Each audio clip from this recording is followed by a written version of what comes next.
specifically on the outskirts of a city. That's where I moved to a few years ago. It felt quite a bit more like a small town, really quiet and calm, with houses spaced further apart. The house I purchased was small yet pleasant. I didn't know anyone residing there beforehand, and since I wasn't particularly sociable, I mostly kept to myself.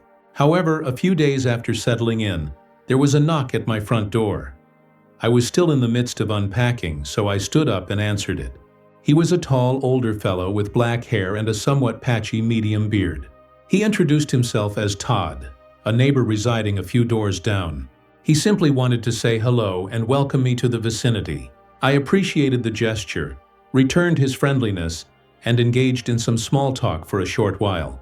He asked some basic questions to get acquainted, like my reason for moving, where I came from, and if I had moved with anyone else. As questions from a new neighbor, none of these seemed particularly strange or invasive.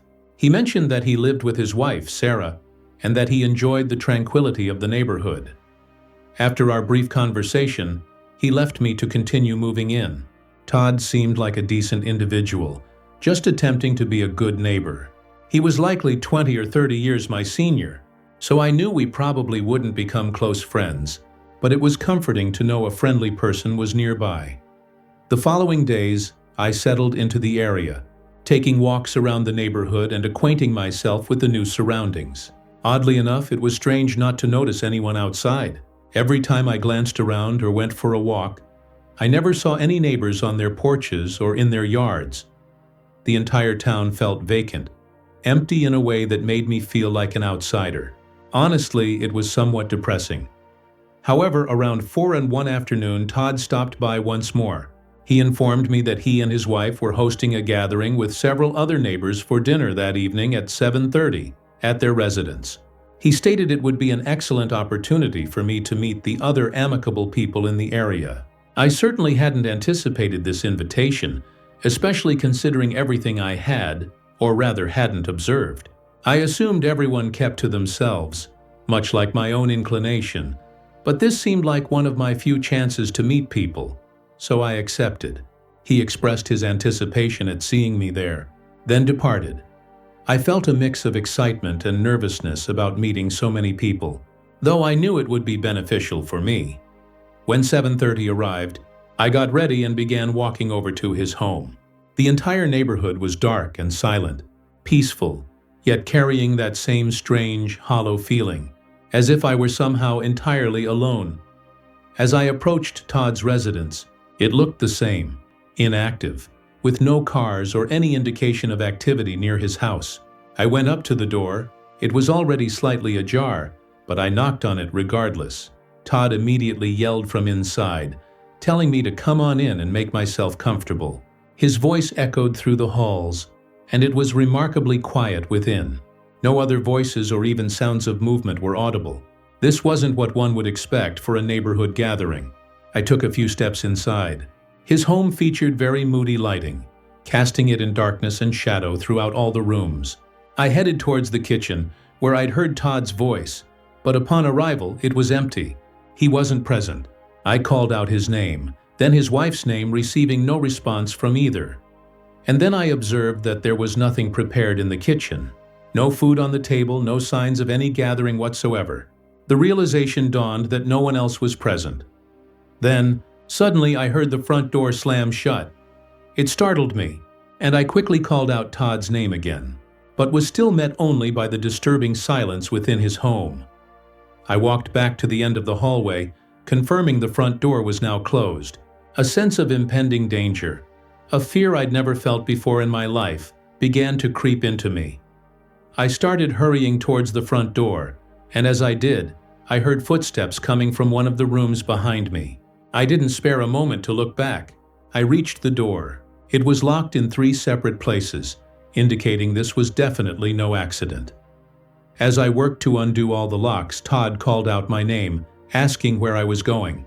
I could hear him approaching rapidly behind me, his voice deepening and losing its friendly tone with every word. I managed to open the door and sprinted back home. I debated calling the police, but ultimately decided I would, allowing the officers to determine his intentions. I'm glad I did, because just a couple minutes after arriving home, Todd showed up, banging on my door and peering into my windows from outside. He left before the officers arrived, however, but things only became even stranger from that point. During the questioning by the police, it was revealed that Todd had never planned any gathering with other neighbors and didn't even have a wife or live with anyone named Sarah. He had lived there alone for over a decade. Essentially, everything he had told me was a fabrication, a contrived story simply to make me feel comfortable visiting his house. Unfortunately, nothing could be done about it, as there was no proof he had intended any harm. Everyone, including the police, felt it was all far too odd for him to be completely innocent. But it didn't matter. There was nothing they could do. I moved away from that area as quickly as I could. Occasionally, I check up on that individual, searching for his name online, hoping he might have been arrested or faced consequences, because I know if he hasn't, he will simply find another victim to lure into his home. Whatever he planned, or perhaps planned to do to me, I hope he can never bring himself to carry it out. Story 2, by AV. I used to reside in a rather ordinary neighborhood situated right in the center of a typical town. Most of the families living in the vicinity had been there for years, perhaps even decades. I was in a similar situation, having grown up there, and the house was passed down from my parents when they relocated. This was during my 3rd year living in that house. At some point during the fall season, a new neighbor moved into the house directly across the street from mine. I wasn't the type to proactively introduce myself or anything like that, but I saw him moving his belongings out of a U-Haul, and he appeared to be just another ordinary individual. A week passed after his move with nothing noteworthy occurring, until one night when I returned home from work and noticed the man standing outside my residence. I recognized him instantly, realizing it was the new neighbor, but he didn't seem to be merely passing by or walking towards my house. He was just standing on the sidewalk, looking at it. I pulled into the garage and got out, intending to say hello and inquire about what was happening. However, in the 20 seconds it took me to exit the car, he had already vanished. He must have quickly departed. I found the situation quite unusual but didn't dwell on it. Since I also had the following day off, I figured that if he was just stopping by to say hello or ask me something, I would at least be home to answer the door. I proceeded with my evening, and somewhat surprisingly, I quickly forgot about the man. He didn't even cross my mind again until the next morning.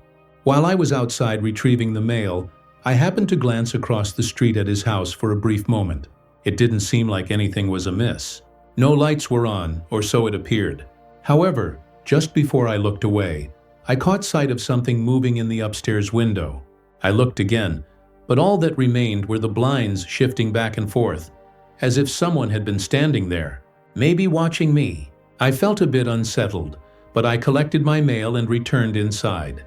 It could have been a coincidence, or perhaps him simply observing the new neighborhood. I tried not to let it bother me. I spent the day tackling chores I'd been postponing, then just relaxing, watching Netflix, YouTube, the usual activities. I did occasionally glance out the windows just to see if he was outside, driven by a nagging gut feeling that I was being watched. However, each time I looked, I saw nothing. Once the sun had set, I thought I was safe for the night, but I performed one final check out the window, and that's when I saw him again. He was standing at the end of my driveway. I don't know what it was about his posture, but for some reason, I was certain he had just come from the top of my driveway, as if he had been very close to my house moments before. I went to the front door and opened it, stepping out towards him. I wasn't trying to appear angry. If anything, I think I was perhaps overly friendly. I just wanted to ask him what was going on and ensure everything was all right.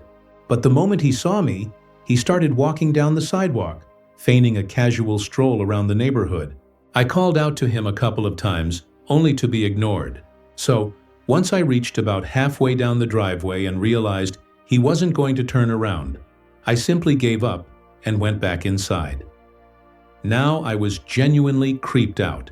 I couldn't figure out what I was missing. The new neighbor constantly seemed to be looking at my house, and I'd even caught him staring at me from his window. It was all so unsettling and appeared to be happening for no discernible reason whatsoever.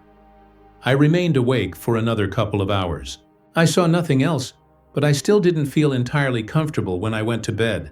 It took a while to fall asleep, still plagued by that nagging gut feeling that I was being watched. I don't know how, but I did eventually fall asleep at some point. Although I awoke in the middle of the night, drenched in a cold sweat. My whole body jolted upright, and I felt incredibly uncomfortable, as if something was amiss. Yet the entire house was silent. I was wide awake though, my heart pounding rapidly. I switched on the lamp beside me and scanned my surroundings. Everything seemed normal. The room was quiet, and honestly it looked like nothing was happening. But that persistent gut feeling that I was being watched remained, compelling me not to dismiss it as nothing. I got out of bed and approached the door. I reached out to open it, but in the act of unlocking it, I had this feeling that what I was doing was incorrect, that perhaps I shouldn't just unlock it and look around. So I left it locked and instead pressed my ear against the door. After a moment, I could hear soft creaks emanating from the hallway. I wasn't certain if it was the house settling or something else, so I knelt down and peered under the door. The lights weren't on out there, but I saw nothing on the other side. I remained knelt for a few seconds, and then something suddenly moved past it. I flinched back, trying not to make a sound. The creaking stopped instantly. He had heard me. After a moment's pause, several heavy footsteps traveled across the floor and right up to the other side of the room. I was still reeling, trying to remain as quiet as possible, sitting with my back against the foot of my bed. I could see the shadow of his boots beneath the door. They began shifting around, and then suddenly I couldn't see anything. The entire bottom of the door was obscured by something. I leaned in a bit closer. It took a second to discern what it was, but just barely, I saw an eye looking back at me. He was looking under the door. I sprang up, rounded the bed, and grabbed my phone. My hands were trembling so violently it was difficult to even dial 911. I could hear him moving around outside my room as well, thumping on the floor. By the time the police were on their way, and I finished the phone call, he was gone. The entire house was quiet once more. I didn't dare check around though, just in case he was hiding. When the officers arrived, they found the house to be empty. I immediately informed them of my suspicions regarding the neighbor across the street. They went over and spoke with him. It was evident he'd been awake for some time when he answered the door. Despite it being 2 a.m., apparently, one thing led to another, and the man inadvertently revealed something he shouldn't have known, blowing his cover.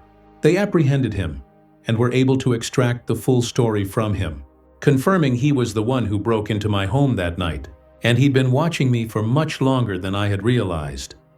It wasn't clear how he even located me, or even why me specifically, as we had never even met before. The police discovered his search history contained my name several times over the course of the preceding month, even before he moved into the neighborhood. There was a possibility he had even moved specifically to be directly across from me. He had other similar, albeit unusual, stalking incidents in his past, so they didn't let him off lightly. I shouldn't have to worry about him for a long time, but I still haven't gone a day without thinking about it. It really stinks not having all the answers I desire. He must have broken into my home that night with some other objective besides merely stalking me. I suspect he had some terrible intentions, and I was fortunate. My gut feeling kept me from opening my door. Story 3, by Anonymous. In my late 20s, I relocated a few towns over for work. I believed the transition went fairly smoothly. I settled effectively into my new job and managed to find a suitable apartment quickly, moving the few possessions I owned into it shortly after. The building was compact, consisting of just 6 units, with only 2 on each floor. Essentially, there was just a flight of stairs leading up to each story, where 2 doors faced each other for the 2 apartments on each level. I was situated on the top floor. The woman residing across the hall gave me a tour. I believe she owned a couple of units within the building. The woman was older than me, perhaps around 45, and she wasn't particularly friendly or unfriendly. She was very expressionless, somewhat monotone, and didn't seem concerned with her appearance either. She had long, unkempt hair and a perpetually tired, vacant look on her face every time I saw her. The apartment itself was nice enough that I didn't mind, though. Honestly, I figured I wouldn't see her much anyway. but I couldn't have been more mistaken. On my first full day at work following the move, I returned home late at 8 p.m., heading up the stairs and discovered the woman standing outside my apartment door. I was so exhausted from the long day and also not expecting to see her that I couldn't form a coherent sentence. I definitely made the situation somewhat awkward as she looked at me with that usual vacant stare. Then she asked if this was typically when I returned home from work. I thought the question was peculiar, but I just mentioned that I wasn't entirely certain since I had recently started the job. Without acknowledging my response, she turned, opened her door, entered her apartment, and slammed it shut behind her. I wasn't sure if she intended to be so abrupt, or if she was angry at me for some reason, but I simply went inside my own place. I was too tired to dwell on it and fell asleep shortly before without having dinner. I must have slept soundly because I remained unconscious until 6 a.m., when I was abruptly woken by loud knocking at the door. I bolted out of bed, completely dazed and startled. The knocking persisted, so I had no choice but to walk over and open the door. The woman stood there looking exactly as she always did, almost like a living corpse. "Can I help you?" I asked, still groggy and trying to wake up. She managed this very strange, undoubtedly fake smile and asked a truly bizarre question. She wanted me to come over to her place after work that evening. Her voice still lacked any emotion, which made the request feel quite unsettling. Something felt wrong about this. I wasn't entirely sure what she meant by coming over after work, like for dinner or whatnot, but I tried to be polite and declined, saying I was going to be occupied. Without offering any further response, she once again turned around and went back into her apartment, slamming the door shut. Since it was already 6:01 a.m., I figured I'd stay up and get ready for work. I left the apartment at 8:20 and got home at 7:20. Thankfully, the woman wasn't outside my door, so this time I was able to enter my apartment and rest without any strange conversations. I really wasn't sure what was going on with her. I didn't feel scared, more just weirded out by her behavior. Anyway, I prepared dinner and went to bed at 10:03. My alarm was set for 6:45, but I was once again abruptly awakened by heavy pounding on the front door. I got up, already certain who it was. I opened the door, and standing right there was the same woman with the same vacant expression. And even more strangely, the conversation unfolded almost identically to the one the previous morning. She asked the same thing, for me to come over to her place after work, and I offered the same excuse. She returned to her apartment and slammed the door, leaving me feeling confused and uneasy about the entire situation. Her lack of emotion made it impossible to interpret what she was truly aiming to achieve with all of this. I stayed up for a small breakfast, then headed to work. The day was long again, staying in the office until at least 8:20, perhaps closer to 8:30. I didn't arrive back at the apartment until 9:15. The entire parking area was empty and quiet. No one was outside, and all the lights in the building were off, indicating most people were likely heading to bed by then. I hoped this meant the woman wouldn't bother me that night, and I could simply slip in unnoticed. I parked and entered, going up the stairs and trying my best to be quiet. When I reached my floor, she wasn't there. I breathed a sigh of relief and inserted my key into the door, but something felt amiss. It was already unlocked. I froze for a second as the realization struck me. She must have been the only other person capable of unlocking it. But still, in that moment, I couldn't fully accept it.